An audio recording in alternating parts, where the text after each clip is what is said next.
Hello बच्चों, welcome back to our channel Rajput study zero. तो बच्चों, आज के इस वीडियो में आप लोगों को क्लास 12 जो कि फिजिक्स है, फिजिक्स के पूरी किताब के हम 3 नंबर वाले प्रश्नों को बताएंगे जो आप सभी के बोर्ड एग्जाम 2025 के लिए बहुत ज़्यादा इंपॉर्टेंट है। देखिए, इस वीडियो को यदि देख लेते हैं तो आपको देखिए 3 नंबर वाले प्रश्न को देखने की जरूरत नहीं पड़ेगी, क्योंकि इसमें हम जितने भी आपके 3 नंबर वाले प्रश्न हैं उन सबको इस वीडियो में मैंने बताया है। तो वीडियो के एंड तक देखिए, बहुत ज़्यादा इंपॉर्टेंट है। BIMP क्वेश्चन सभी हैं जो 6 मार्च के लिए बहुत ज़्यादा इंपॉर्टेंट है।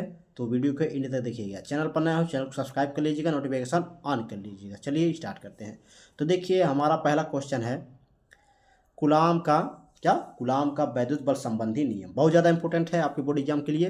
3 नंबर में ये क्वेश्चन पूछेगा जरूर। कूलाम का जो है वैद्युत बल संबंधी नियम लिखना है आपको। तो देखिए, उत्तर हो जाएगा कूलाम के नियम के अनुसार। इसी तरह लिखिएगा, कूलाम के नियम के अनुसार दो बिंदु आवेशों के बीच लगने वाला वैद्युत बल जो है दोनों आवेशों के गुणनफल के समानुपाती तथा उनके बीच की दूरी के वर्ग के व्युत्क्रमानुपाती होता है।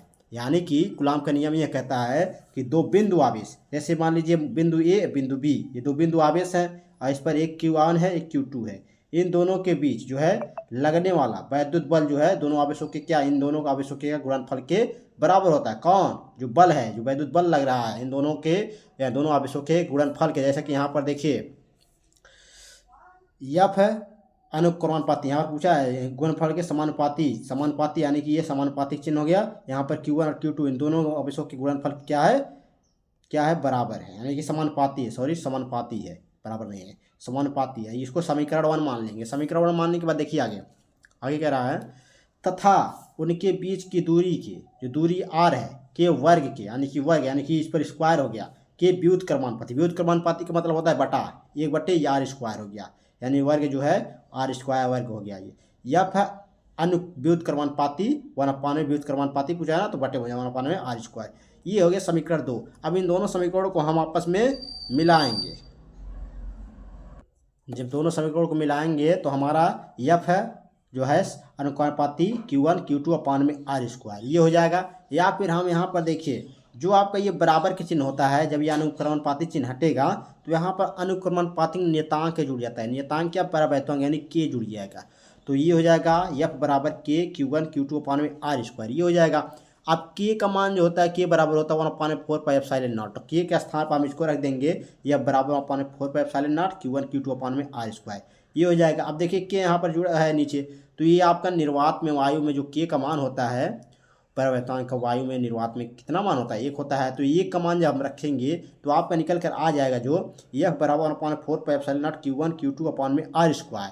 ये आपका आ गया कूलाम के नियम का जो है फार्मूला। ये फार्मूला आ गया। अब जहाँ पर 1/4πε0 जो होता है, ये इसका मान होता है 9 × 10⁹ न्यूटन मीटर स्क्वायर प्रति कूलाम स्क्वायर, ये होता है इसका मान। इसको जरूर नोट कर लीजिएगा, बहुत ज़्यादा इंपॉर्टेंट, न्यूमेरिकल में सॉल्व करने में मदद मिलेगी। तो ये था पहला नंबर क्वेश्चन जो आप सभी के बोर्ड एग्जाम में 3 नंबर में पूछेगा। तो आई होप आप सभी को ये समझ गए होंगे। चलिए देखते हैं क्वेश्चन नंबर दूसरा। क्वेश्चन नंबर दूसरा है वैद्युत द्विध्रुव तथा द्विध्रुव जो है वैद्युत द्विध्रुव आघूर्ण से आप क्या समझते हैं? वैद्युत द्विध्रुव और वैद्युत द्विध्रुव आघूर्ण, इन दोनों में आपको बताना है, यानी कि इनको समझाना है। तो इसका उत्तर हो जाएगा, पहले वैद्युत द्विध्रुव को देखेंगे। तो देखिए वैद्युत द्विध्रुव होता क्या है? यदि समान परिमाण व विपरीत प्रकृति के दो आवेश अति अल्प दूरी पर स्थित हों, इस प्रकार का बना निकाय वैद्युत द्विध्रुव कहलाता है। क्या? वैद्युत द्विध्रुव कहलाता है। जैसे मान लीजिए दो परिमाण हैं, जो एक समान परिमाण है। मान लीजिए यहाँ पर Q है और ये Q, ये आवेश जो है परिमाण है समान, और इसके विपरीत प्रकृति, यानी प्रकृति माने होती है इसके देखिए विपरीत प्रकृति। यहाँ पर देखिए ऋणात्मक, यानी कि ये आपका निगेटिव हो गया, यहाँ पर पॉजिटिव हो गया, यानी कि ये धनात्मक ऋणात्मक, ये धनात्मक, ये प्लस और माइनस का यही आपका है प्रकृति है। दो आवेश जो है अति अल्प दूरी पर, अति अल्प दूरी की मतलब है यानी इसकी अति अल्प दूरी पर क्या है? स्थित है। इस प्रकार बना जो निकाय होता है वैद्युत द्विध्रुव आघूर्ण कहलाता है। सॉरी, वैद्युत द्विध्रुव कहलाता है। उसके बाद देखिए, चलिए हम देखते हैं वैद्युत द्विध्रुव आघूर्ण। तो वैद्युत द्विध्रुव आघूर्ण हेडिंग डालिएगा, उसको लिखिएगा वैद्युत आवेश मान लीजिए Q, ये वैद्युत आवेश Q, और वैद्युत द्विध्रुव की लंबाई यानी कि L, ये आपका 2L, क्या यहाँ पर 2L कर लीजिएगा, एक L यहाँ से एक L यहाँ से, ये 2L हो गया की लंबाई। ये आपका जो P है वैद्युत द्विध्रुव आघूर्ण है, ये P इसके बीच के देखिए बीच में है। अब एक L यहाँ से लेकर यहाँ तक क्या हो गया प्लस Q के बीच में, और एक यल आपका यहाँ से माइनस की हो बीच में होगा, यानी कि ऋणात्मक की ओर, तो ये आपका 2l हो गया। तो वही कह रहा है वैद्युत आवेश Q वैद्युत द्विध्रुव की लंबाई 2l की क्या है गुणनफल को वैद्युत द्विध्रुव को कहते हैं। जैसे कि 2l हो गया और Q, इसको जो हम गुणा करेंगे तो आपका ये 2Ql हो जाएगा। तो ये आपका P है वैद्युत द्विध्रुव आघूर्ण, तो इसको आप नोट कर लीजिए, इसे हम P से प्रदर्शित करते हैं, जान लीजिए। तो ये आपका सूत्र है, इस पर न्यूमेरिकल पूछता है, इसे तैयार कर लीजिएगा। तो आई होप आप सबको दूसरा क्वेश्चन भी समझ गए होंगे। दूसरा नंबर क्वेश्चन बहुत ज़्यादा इंपॉर्टेंट था, इसलिए मैंने बताया। तो चलिए इसे नोट करिए। चलिए हम देखते हैं तीसरा नंबर क्वेश्चन। तीसरा नंबर क्वेश्चन बहुत ज़्यादा इंपॉर्टेंट है, सारे इंपॉर्टेंट क्वेश्चन हैं जितने भी, उन सबको तैयार कर लीजिएगा। इसमें क्या कह रहा है देखिए, वैद्युत क्षेत्र की तीव्रता की परिभाषा मात्रक व विमा लिखिए। यदि इसमें वैद्युत क्षेत्र की तीव्रता का परिभाषा पूछता तो आपका ये 2 नंबर में पूछता, लेकिन इसमें क्या क्या पूछा है देखिए, वैद्युत क्षेत्र की तीव्रता का जो है परिभाषा और मात्रक पूछा है, विमा पूछा है, इन तीन पूछा है, तो यानी कि 3 नंबर में ये पूछेगा, ये 3 नंबर पूछता है इस तरह। तो परिभाषा हो जाएगा, वैद्युत क्षेत्र में किसी बिंदु पर रखे धन परीक्षण आवेश पर लगने वाले बल की तीव्रता को वैद्युत क्षेत्र की तीव्रता कहते हैं। यानी कि कोई वैद्युत क्षेत्र है, मान लीजिए कोई वैद्युत क्षेत्र है, उसमें किसी बिंदु पर, कोई बिंदु है किसी बिंदु पर, उस पर हम धन परीक्षण आवेश को जब जो है रखते हैं तो उस पर लगने वाला जो बल होता है, क्या लगने वाला जो बल होता है, वो बल की जो तीव्रता होती है उसी को हम वैद्युत क्षेत्र की क्या कहते हैं, तीव्रता कहते हैं। तो इसे ई से प्रदर्शित करते हैं, ई बराबर होता है एफ अपान में क्यू नॉट, एफ बराबर एफ अपान में होता है क्यू नॉट। यानी देखिए एफ यानी बल का मात्रक न्यूटन होता है, ये मात्रक देखिएगा, मात्रक पूछा है ना, मात्रक हो गया एफ बराबर एफ मात्रक जो है बल का मात्रक होता है न्यूटन, और क्यू आवेश का मात्रक कूलाम, तो न्यूटन प्रति कूलाम हो जाएगा। बीमा ये लिख लीजिएगा ML/T पे -3 A पे -1, और ये आपका राशि भी पूछ लेता है कभी काल, राशि भी नोट कर लीजिए। तो राशि हो जाएगा सदिश राशि, कौन सी राशि है, जो वैद्युत क्षेत्र की तीव्रता है कौन सी राशि है, सदिश राशि है, ये नोट्स कर लीजिएगा, याद रखिएगा, बहुविकल्प में पूछेगा ऑब्जेक्टिव क्वेश्चन में। तो अब चलिए देखते हैं हम क्वेश्चन नंबर 4, तीसरा नंबर क्वेश्चन समझ गए होंगे। क्वेश्चन नंबर 4 बहुत ज़्यादा इंपॉर्टेंट है, इसमें देखिए आवेश का पृष्ठ घनत्व किसे कहते हैं, क्या आवेश का जो पृष्ठ घनत्व है किसे कहते हैं, तो इसको बताना है आपको। देखिए किसी चालक चादर के प्रति एकांक क्षेत्रफल पर उपस्थित आवेश की मात्रा को आवेश का पृष्ठ घनत्व कहते हैं, इसे सिग्मा से प्रदर्शित करते हैं। देखिए किसी चालक चादर के प्रति, यानी कोई चालक चादर है उसके प्रति एकांक क्षेत्रफल यानी कि एरिया, ये हम जिसे प्रदर्शित करते हैं, पर उपस्थित जो आवेश की मात्रा होगी उसी को हम आवेश का पृष्ठ घनत्व कहते हैं। इसे हम किससे, सिग्मा से प्रदर्शित करते हैं, कुछ इस तरह रहता है, इसे हम सिग्मा से प्रदर्शित करते हैं। सिग्मा बराबर होता है आपका Q अपान में V, क्या Q अपान में V, तो ये आवेश है, ये एरिया यानी क्षेत्रफल। तो देखिए आवेश का मात्रा कुलाम, एरिया यानी क्षेत्र का मात्रा मीटर स्क्वायर, तो ये आपको कुलाम प्रति मीटर स्क्वायर होगा। आवेश कभी काल आपका जो है इसका जो है आवेश पृष्ठ का घनत्व परिभाषा और जो है मात्रक भी पूछता है, तो आपको मात्रक भी याद होना चाहिए, मात्रक आप निकालना जान लीजिए। देखिए क्यों आवेश का मात्रक कुलाम होता है और एरिया क्षेत्रफल का मात्रक मीटर स्क्वायर, तो यानी कि प्रति यानी बटे में है, तो ये प्रति हो गया, ये कुलाम प्रति मीटर स्क्वायर हो गया। तो आई होप आपसे चौथा क्वेश्चन समझ गए होंगे। चलिए देखते हैं जो कि 5वां क्वेश्चन बहुत ज़्यादा इंपॉर्टेंट है, उसी प्रकार है। 5वां क्वेश्चन आपका जो है बहुत ज़्यादा इंपॉर्टेंट ये भी है, रेखीय आवेश घनत्व से आप क्या समझते हैं, क्या रेखीय आवेश, वो आवेश का पृष्ठ घनत्व था यानी सिग्मा, ये रेखीय आवेश घनत्व, जिसे हम लेमडा से प्रदर्शित करते हैं। तो उत्तर हो जाएगा इसका, किसी तार के प्रति एकांक लंबाई पर वितरित आवेश की मात्रा को रेखीय आवेश घनत्व कहते हैं। क्या, किसी तार के प्रति एकांक लंबाई पर, कोई तार है उसके प्रति एकांक लंबाई पर यानी कि L पर वितरित आवेश की मात्रा को, जो आप वितरित है यानी कि वितरित है आवेश, उसकी मात्रा को रेखीय आवेश घनत्व कहते हैं। इसे हम लेमडा से प्रदर्शित करते हैं, किससे, लेमडा से। लेमडा बराबर होता है Q अपान में L, क्या Q अपान में L, यानी कि आपका ये आपका कुलाम, ये आपका मीटर, ये कुलाम प्रति मीटर हो गया आपका मात्रक, तो मात्रक भी नोट कर लीजिएगा। चलिए ये आपका 5वां नंबर क्वेश्चन आप सभी समझ गए होंगे, इसको नोट करिए, याद करिए, इसको किसी तरह याद कर लीजिएगा जरूर, चाहे आप रट कर याद कीजिए, चाहे आप इसको लिख कर याद कीजिए, ज़्यादातर इसको याद कर लीजिए, उसके बाद 2-3 बार लिखिए, आपको अपने आप याद हो जाएगा। चलिए उसके बाद देखते हैं 6ठा नंबर क्वेश्चन। 6ठा नंबर क्वेश्चन बहुत ज़्यादा इंपॉर्टेंट है, 3 नंबर में क्वेश्चन पूछेगा ये।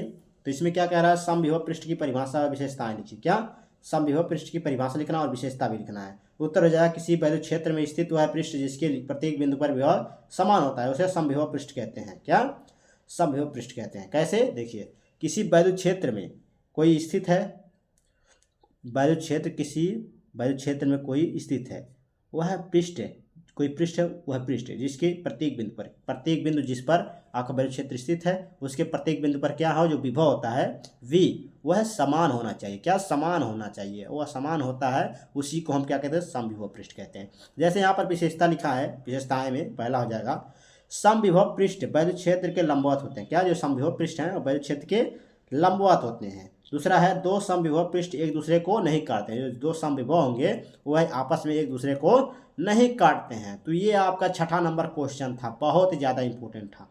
चलिए देखते हैं 7वां नंबर क्वेश्चन। छठे नंबर क्वेश्चन को आप तैयार कर लीजिएगा। चलिए 7वें नंबर क्वेश्चन को देखते हैं। 7वां नंबर क्वेश्चन है आपका परावैद्युत पदार्थ क्या है। क्या, परावैद्युत पदार्थ क्या है। तो देखिए, ऐसे पदार्थ जो अपने में से विद्युत धारा को प्रवाहित नहीं होने देते हैं लेकिन विद्युत प्रभाव दर्शाते हैं, परावैद्युत पदार्थ कहलाते हैं। जैसे मान लीजिए कोई पदार्थ है वो अपने में से विद्युत धारा यानी कि विद्युत धारा जो होता है उसे प्रवाहित नहीं होने देता है, नहीं होने, लेकिन वह दर्शाता है कि हम विद्युत प्रवाह कर रहे हैं, ये दर्शाते हैं, उसी को हम वैद्युत प्रवाह जो है वैद्युत परावैद्युत पदार्थ कहते हैं। जैसे तेल हो गया और कागज हो गई और कांच हो गया आदि, ये सभी इसके उदाहरण हैं। यानी कि जैसे मैं आपको उदाहरण दिए है, इसको नोट्स के लिए बहुत ज़्यादा इंपॉर्टेंट है आपकी बोर्ड एग्जाम के लिए। तो 2025 बोर्ड एग्जाम देंगे तो ये आप सभी के बहुत ज़्यादा इंपॉर्टेंट है।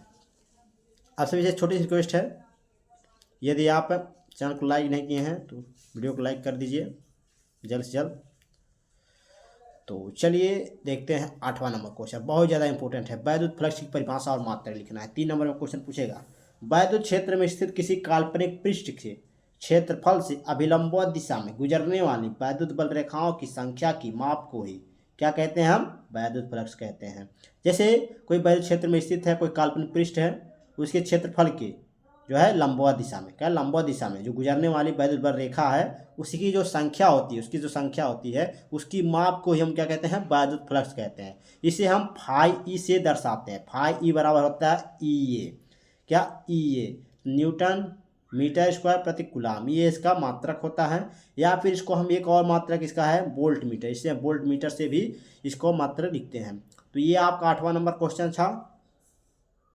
चलिए देखते हैं अब 9वां नंबर क्वेश्चन। तो 8वां नंबर क्वेश्चन आप सभी को समझ में आ गया होगा। चलिए देखते हैं 9वां नंबर क्वेश्चन को। 9वां नंबर क्वेश्चन आपका बहुत ज़्यादा इंपॉर्टेंट है, ओम के नियम को परिभाषित कीजिए। क्या, ओम का नियम को परिभाषित करना बहुत ज़्यादा इंपॉर्टेंट, आपकी बोर्ड एग्जाम में 3 नंबर में क्वेश्चन पूछेगा। ओम का नियम, तो किसी धातु के तार में प्रवाहित होने वाली विद्युत धारा आई, क्या विद्युत धारा आई, उस तार के सिरों के मध्य उत्पन्न जो विद्युत विभवांतर है यानी V, इसके अनुक्रमानुपाती होती है। जब तार पर क्या हो, ताप निश्चित हो, B अनुक्रमानुपाती I बराबर, यानी कि B बराबर, यहाँ पर जब ये बराबर में तो यह R आपका प्रतिरोध जुड़ जाता है, R जो है अनुक्रमानुपाती नियतांक हो जाए, या फिर इसका B बराबर I/R हो जाएगा।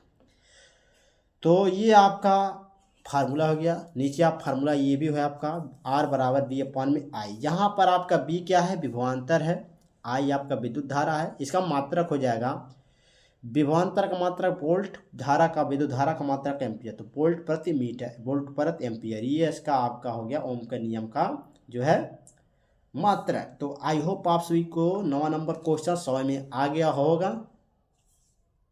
तो ये थे आपके 9 महत्वपूर्ण प्रश्न जो आप सभी के बोर्ड एग्जाम 2025 के लिए बहुत ज़्यादा इंपॉर्टेंट हैं। तो ये 3 नंबर में क्वेश्चन ये सभी पूछे जाते हैं, इन सब को तैयार कर लीजिए, बहुत ज़्यादा इंपॉर्टेंट है। तो जैसा कि मैंने पिछली वीडियो में आप सभी को 1 व 2 नंबर वाले प्रश्न को बताया था, उसके पहले मैंने 1 नंबर वाले प्रश्न को, फिर 2 नंबर वाले प्रश्न को, फिर मैंने बहुविकल्पी प्रश्न को। यदि आप इन सब वीडियो को जो है देख लेते हैं तो आपका फिजिक्स जो है पूरी तरह कंप्लीट हो जाता है।